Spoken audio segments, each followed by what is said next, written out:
अवधूत चिंतने श्री गुरुदेव दत्त श्री स्वामी समर्थ महाराज की जय. श्री स्वामी समर्थ. माझ्या सर्व ताई आणि दादांना तुमचं सर्वांचं स्वामी समर्थ माझी आई या चॅनलमध्ये स्वागत आहे. आजचा दिवस स्वामी महाराजांच्या कृपेने तुमचा सुखाचा आणि आनंदाचा जावो हीच स्वामीचरणी प्रार्थना करून आजच्या नवीन व्हिडिओला नवीन सेवेला सुरुवात करूया. तर बघा, प्रत्येक ताईंसाठी हा व्हिडिओ खूप महत्त्वपूर्ण आहे. आता आषाढ महिना सुरू होऊन खूप दिवस झाले, पण ज्या कोणी ताईंनी हे सेवा हे उपाय केले नाहीत तर त्या ताईंनी आषाढ महिना संपण्यापूर्वी आपल्या घरामध्ये हे एक काम नक्की करा. आपल्या कुलदेवीची ओटी भरण्यासोबतच आपल्या लहान मुलांबाळांसाठी सुद्धा ही सेवा करणं खूप महत्त्वाचं आहे. तर ती सेवा कोणती, उपाय कोणते, नेमकी कुलदेवीची ओटी कशी भरायची, संपूर्ण माहिती या व्हिडिओमार्फत मी तुमच्याशी शेअर करणार आहे. तर व्हिडिओ स्किप न करता शेवटपर्यंत बघा, जेणेकरून तुम्हाला सर्व काही माहिती एकदम व्यवस्थित मिळून जाईल. आता बघा, आषाढ महिना सुरू झाला की जी काही पावसांमुळे जी काही हिरवळ आलेली असते, पूर्ण शेत बहरून आलेलं असतं, पूर्ण हिरवळ आलेली असते आणि बऱ्याच ठिकाणी मरी आई किंवा लक्ष्मी माता किंवा साती आसरा, पाण्यातल्या पऱ्या यांचं पूजन केलं जातं. ह्या आषाढ महिन्यामध्ये आपली लहान मुलं सुखरूप राहावी, आपलं जे काही घर आहे ते सुखी समृद्ध राहावं, यासाठी ज्या आपल्या शेतामध्ये जे काही धनधान्य आहे त्याची वाढ चांगली यावी आणि आपल्या ग्रामदेवताच्या कृपेने, आपल्या लक्ष्मी माताच्या कृपेने, आपल्या कुलदेवतेच्या कृपेने हे सगळं काही शेतातलं जे धनधान्य आहे ते भरभरून वाढावं आणि आपली लहान मुलं हे सुखी समाधानी आणि सुखरूप राहावी, यासाठी या आषाढ महिन्यामध्ये जरी मरी आई आणि लक्ष्मी माता, आसरा देवी आणि त्याचबरोबर म्हसोबाची पूजा केली जाते. आता प्रत्येक ठिकाणी वेगवेगळ्या प्रथा असतात. तुमच्याकडे कशी प्रथा आहे तुम्ही त्याच्यानुसार करायचं आहे.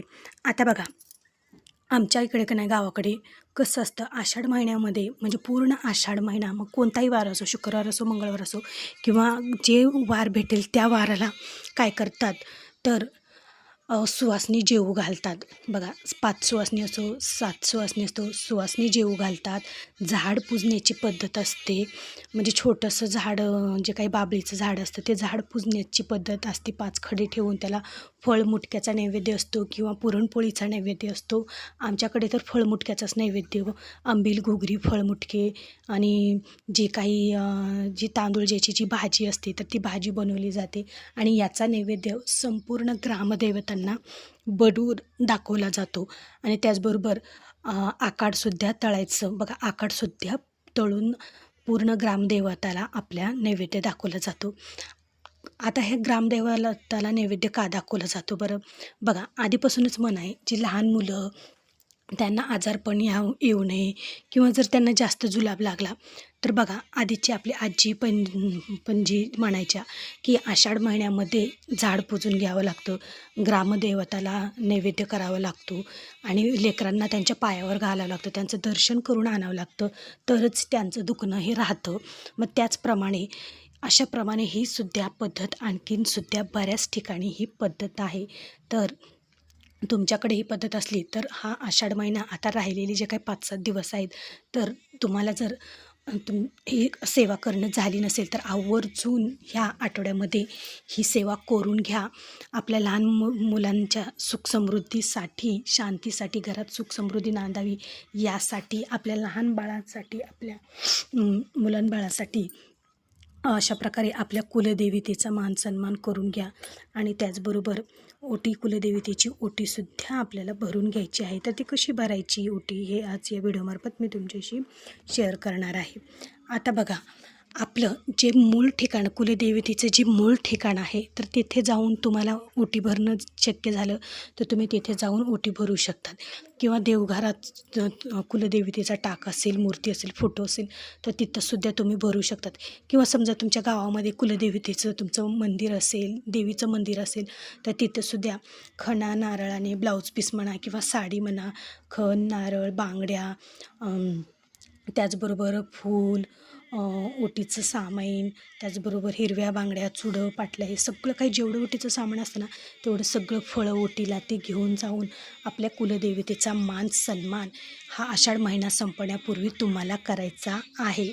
त्याचबरोबर तुम्ही आता बघा बऱ्याच ठिकाणी शेतात ज्या नदी काठी ओढ्याकाठी ज्या आसरा देवी असतात, आसरा आई असतात, तर त्या आसरांची सुद्धा पूजा केली जाते. त्यांना फळमुटक्यांचा नैवेद्य दाखवला जातो. आणि जी आपल्या घरातील लहान मुलं मोठी मुलं असतात त्यांना देवाच्या पायावर घातलं जातं, म्हणजे पाया पडून आणलं जातं.